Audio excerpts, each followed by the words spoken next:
Thanks very much. It's a great pleasure to be here with some folks who are fascinated by Nick.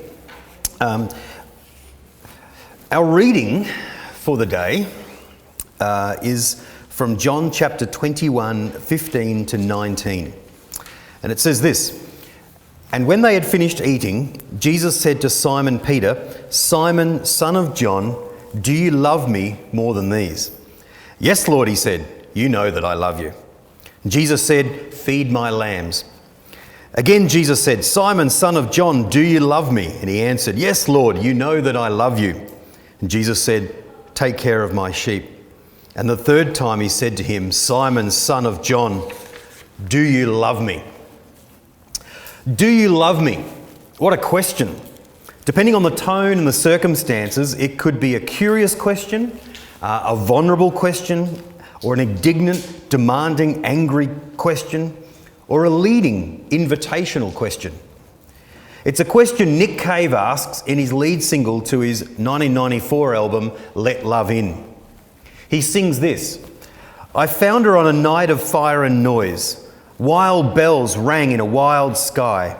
And I knew from that moment on that I'd love her until the day that I died.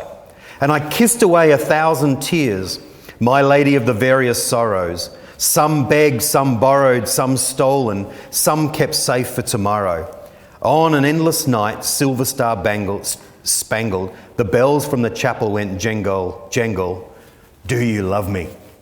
Do you love me?" Cave adds a line at the end of the song that Christ doesn't, but we simply could have. "Do you love me like I love you?" The words of Christ in the context of love and of longing. This is a very common and even a classic motif for this most fascinating of rock artists. Nick Cave was born in Warwicknabeal in country Victoria in 1957. His mum, Dawn, was a librarian and his father, Colin, was an English teacher. He later attended a Caulfield Grammar in Melbourne, where he and his friend Mick Harvey, amongst others, formed the Boys Next Door, which was later renamed the Birthday Party. Over just 3 years, this wild and sometimes violent experimental art punk band, the Birthday Party, made an indelible impact on the Australian and English music scenes. Following their dissolution, Cave and Harvey, living in Berlin, formed the band The Bad Seeds. Over the past 3 decades, Nick Cave and the Bad Seeds, with varying members, have released 16 albums. In 2006, Cave also formed a side project, Grinderman, and released 2 acclaimed albums. He has also, in collaboration with Bad Seed Warren Ellis, recorded several film soundtracks. And as an author, Cave has written 2 novels, The Death of Bunny Munro and As the Ass Saw the Angel in 1986. This is a photo of him in Berlin writing his novel in the loft of a friend's house. He's quite the collector. This is the Bad Seeds. In 1994, he was inducted into the ARIA Hall of Fame. His work is seen as seminal in rock history and is often cited as influential by some of the foremost artists in rock, not least U2, who, by example, cite his 1985 album, The Firstborn is Dead, as inspiring the mood of the Joshua Tree. He's perhaps best known for his 1996 hit single, Where the Wild Roses Grow. It's from his album Murder Ballads, and it's a duet with Kylie Minogue, of all people.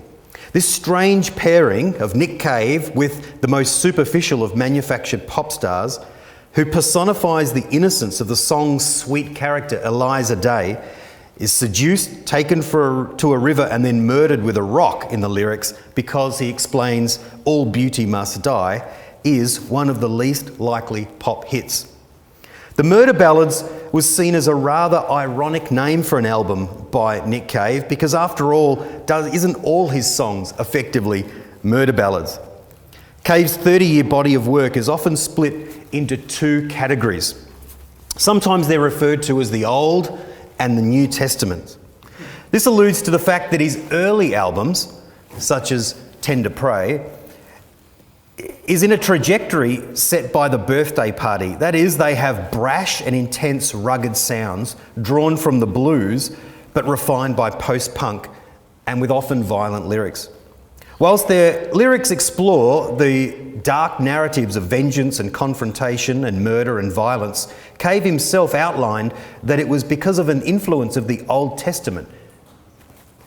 He says, "When I bought my first copy of the Bible, the King James Version, it was the Old Testament that I was drawn to, with its maniacal, punitive God who dealt out long-suffering humanity punishments that had me jaw-dropped in disbelief at the very depth of his vengefulness." He said, "I had a burgeoning interest in violent literature, coupled with an unnamed sense of the divinity in things, and in my early 20s, the Old Testament spoke to that part of me that railed and hissed and spat at the world.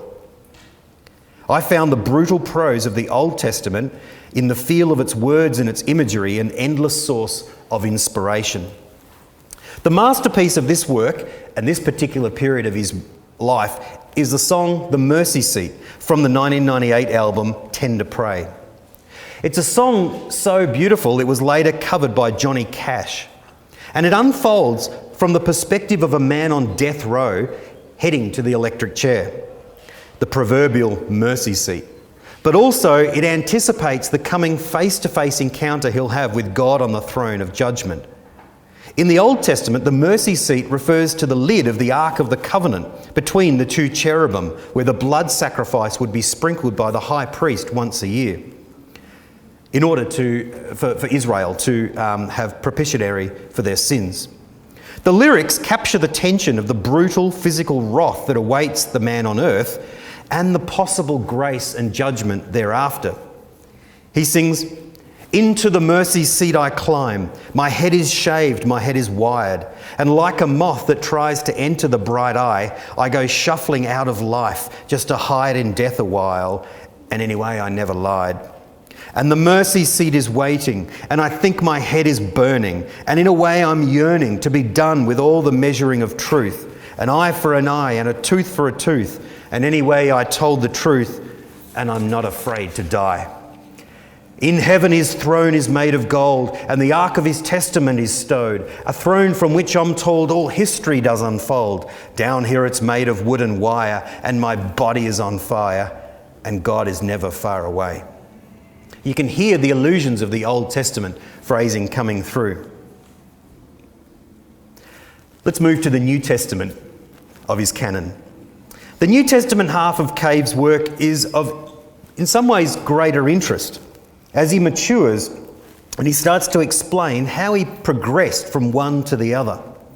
He said, "One day I met an Anglican vicar and he suggested that I give the Old Testament a rest and read the Gospel of Mark instead." He said, "I hadn't read the New Testament at that stage because the New Testament was about Jesus, and the Jesus I remember from a choir boy days was a wet, all-loving, ideolated individual that the church proselytised." He says, "I spent my pre-teen years singing in the Wangaratta Cathedral Choir, and even at that age I could recall thinking what a wishy-washy affair the whole thing was. The Anglican Church, the decaf of worship, and Jesus is their Lord."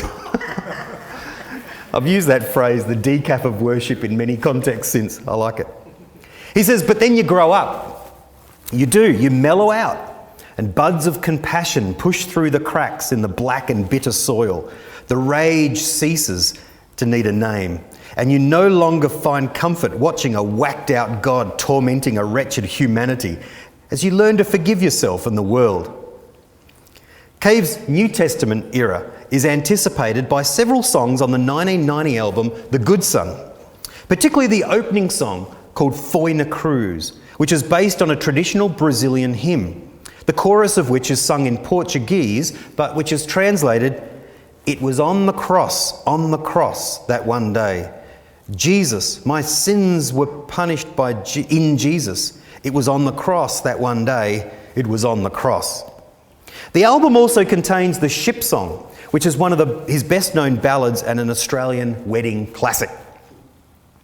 But this album is followed by two raucous transitional albums, Henry's Dream and Let Love In. The former album contains an interesting song called Christina the Astonishing, which is based on the 13th century saint Christina Mirabilis, who, legend has it, died at 21, but then during the rendition of the Agnus Dei during her funeral mass, suddenly sat up in the open coffin and eventually lived to the age of 74. She's quite astonishing. But his mature New Testament work period begins in earnest with 1997's album, The Boatman's Call. I can still remember lying on my bed with great anticipation listening to Triple J as Richard Kingsmill played the opening track, Into My Arms, for the first time. The first line is as plain and stark as it is tenderly sung, and it intrigued me. Here it is. I don't believe in an interventionist God, but I know, darling, that you do. But if I did, I would kneel down and ask him not to intervene when it comes to you. For years, I'd long wondered about the true state of Cave's faith. The saturation of religious imagery in his albums and the obvious inspiration the scriptures had played in his work were undeniable. In my youth, I can't believe it's over 20 years ago now since that moment, I genuinely hoped that this meant that, like me, his passion and connection with God was genuine and substantial.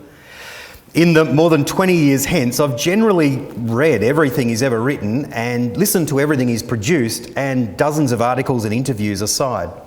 On occasion, he has reaffirmed this stance, while at other times he's been a little bit more circumspect. I'm generally none the wiser about his standing with faith, although I've come to understand and appreciate that Scripture can play a more subtle role in fusing a connection in art, even when it's not accompanied by personal conviction in relation to the overt expression of personal belief. But the second verse of Into My Arms is as beautiful as it is simple and more interesting. He sings, I don't believe in the existence of angels, but looking at you, I wonder if that's true. But if I did, I would summon them together and ask them to watch over you, both to each burn a candle for you, to make bright and clear your path, and to walk like Christ in grace and love and guide you into my arms. It's beautiful, isn't it? The rejection of belief in an interventionist God is laced with the offering of Christ as one who walks in grace and love. As theologian Gordon Preece has observed, ultimately Cave's craving for his lover, his carnal desire to cradle her in his arms, is sanctified by the incarnate God of the cradle, the cross, the resurrection, and the consummation. Christ appears again and again and again in Cave's lyrics. He himself speaks of Jesus having a ringing intensity about him that he could not resist. Christ, he says, spoke to me through his isolation, through the burden of his death, through his rage at the mundane, and through his sorrow. This sorrow is a mark of Cave's work also, and why many people casually refer to him as dark. But this sorrow is an essential ingredient in the creation of what he considers to be his primary vocation, that which he calls the most noble of artistic pursuits, the creation of love songs. Indeed, he's admitted to suffering from what's called erotographomania, which is an obsessive desire to write love letters. Love is the key to unlocking Cave's art, and indeed even to the place of faith within it. He lays out as much in his 1998 lecture at the Vienna Poetry Festival entitled The Secret Life of the Love Song. In this lecture, Cave seeks to explain the place of loss and sorrow at the very heart of the truly great love songs. His own gaping hole was blasted by the death of his father at an early age. And he's found in the writing of love songs infused with sorrow and longing a salve that's helped to fill that hole. He cites W.H. Auden, who spoke of traumatic experiences creating a hole for God to fill in our lives. Cave answers this by utilising the sorrow as a creative force, in this case, for the love song. He sees the love song as a sad song.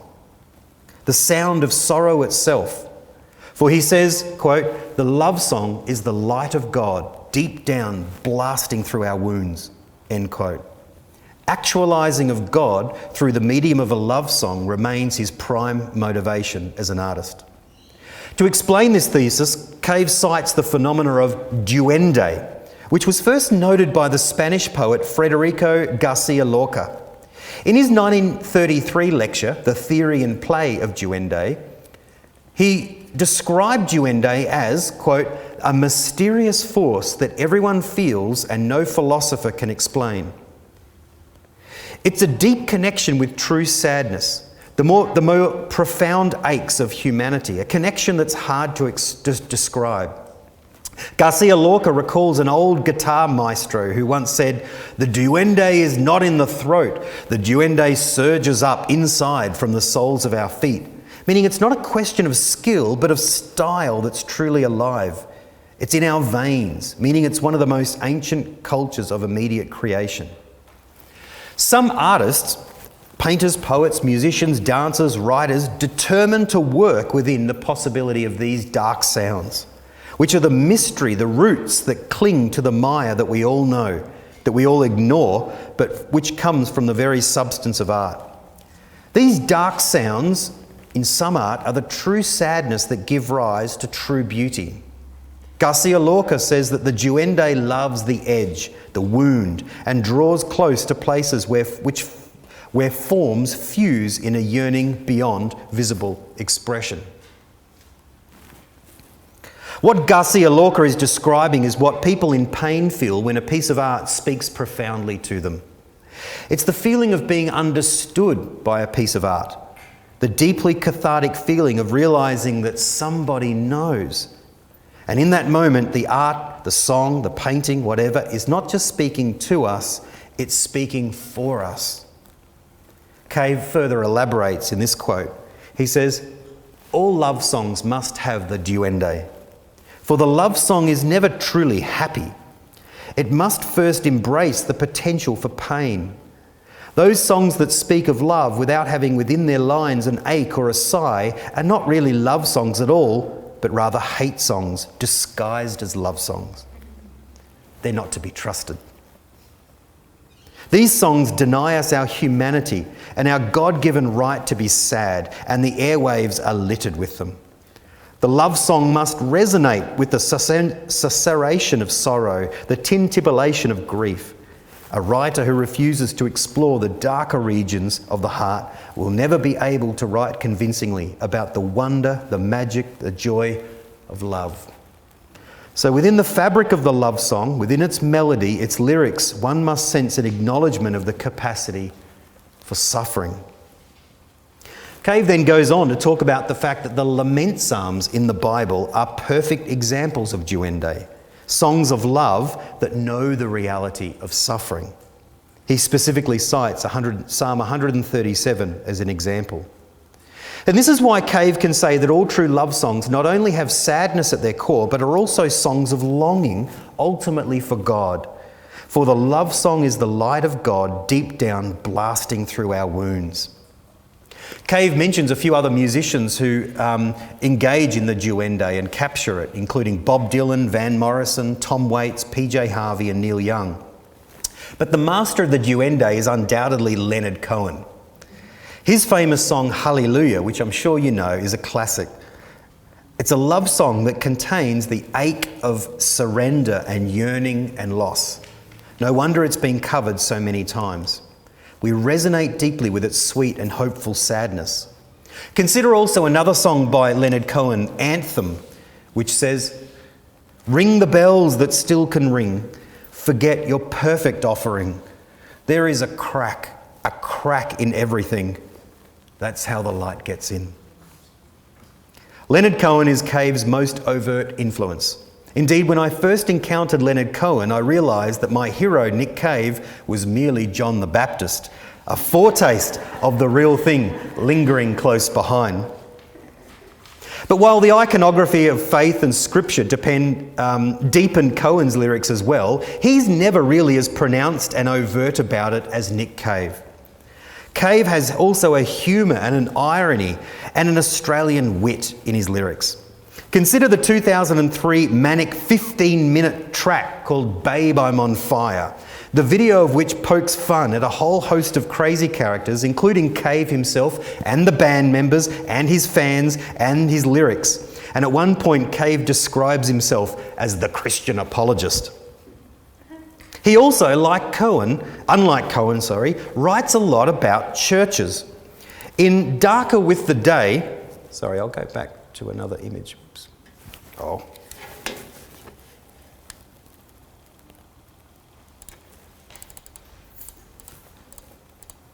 There you go. In the song Darker with the Day from his 2001 album, No More Shall We Part, he sings, quote, "And in my best shoes I started falling down the street. I stopped at a church and jostled through the crowd, and love followed just behind me, panting at my feet, as the steeple tore the stomach from a lonely little cloud. Inside I sat seeking the presence of a God. I searched through the pictures in a leather-bound book.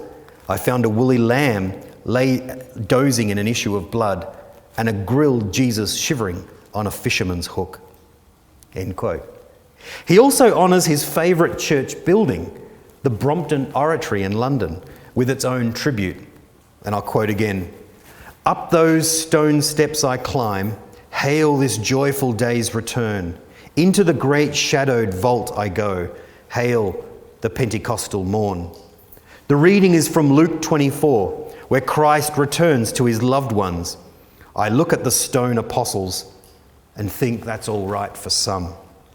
Outside I sit on the stone steps with nothing much to do, forlorn and exhausted, baby, by the absence of you. Having visited the Brompton Oratory myself in London and admired its beautiful stone steps, I can't help wishing he'd walked around the back to where there's another church standing, beautiful, old and neo-Gothic. It's the Holy Trinity Brompton, where Dietrich Bonhoeffer's funeral was held and where the Alpha program was born.